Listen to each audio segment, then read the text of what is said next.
Thank you for this opportunity to address the participants of the Petersberg Climate Dialogue. Unfortunately, I cannot be with you today in Berlin.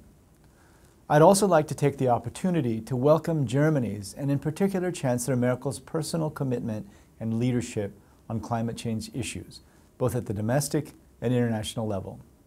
Climate change is not just an environmental challenge. It is a fundamental threat to economic development and the fight against poverty.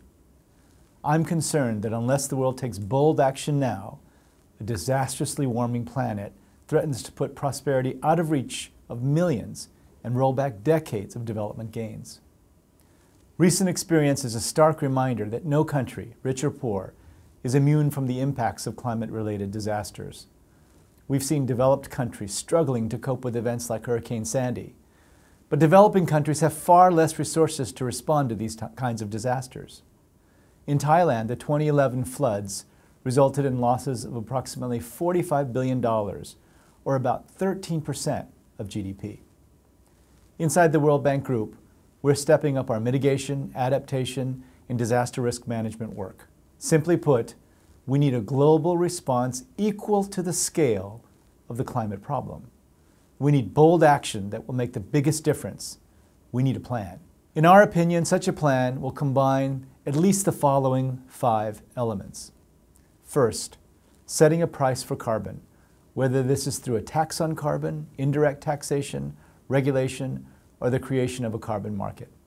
Second, eliminating fossil fuel subsidies, which are putting pressure on fiscal sustainability, are regressive, negatively impact the environment, and act as a barrier to progress on clean technologies. Third, building low-carbon, climate-resilient cities by mobilizing direct finance and expertise in helping fast-growing cities avoid locking in carbon-intensive infrastructure. Fourth, moving forward on climate-smart agriculture. This way, we can realize the triple win of increasing yields and income, making farms more resilient to climate change, and helping to sequester carbon in the soil. And finally, fifth, working with others to accelerate energy efficiency, investment in renewables, and universal access to modern energy. On the first 2 areas, setting a price on carbon and fossil fuel subsidies, it may take some time before we see significant progress on building large-scale, international, and country-based solutions.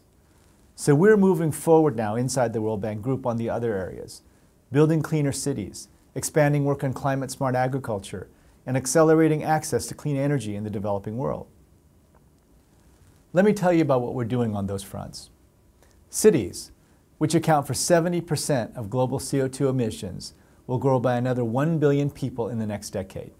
We need good urban planning, safe and affordable transport systems, solid waste management, and green buildings. In Lagos, Nigeria, for instance, the bank supported a bus rapid transport system, the first of its kind in sub-Saharan Africa.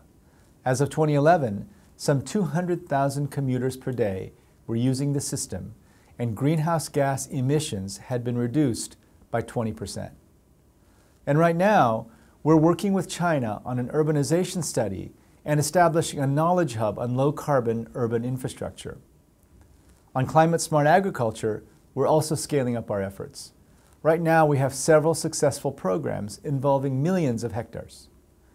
One example is in Kenya, where improved agricultural practices from a World Bank project have the potential to sequester about 60,000 tons of CO2 per year, while simultaneously increasing crop yields and diversifying income sources. And in expanding access to energy, we are committed to increasing the global share of renewable energy from 18% in 2010 to 36% by 2030, and doubling the current improvement rate of energy efficiency. Meeting these 2 goals will be a critical step toward combating global warming. In Africa, major hydropower, geothermal, and natural gas sources remain untapped. We're working with our clients and partners to adopt renewable-friendly policies, foster energy trade between countries, and roll out proven technologies. Our plan is a package. Each component is founded on the expertise and experience of the bank. For success, we need working coalitions, new approaches to accessing public and private finance, new levels of political ambition, and far-sighted leadership. We are the generation of leaders that can take the action needed. We just cannot leave this for another day or another generation.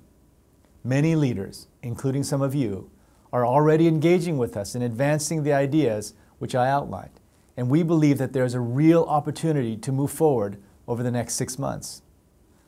If we can make progress now, it will demonstrate to the world that we are serious. It will put us on a new path to ending poverty and building shared prosperity, prosperity that must be shared with future generations. In order to do that, we must take action now to face the reality of climate change.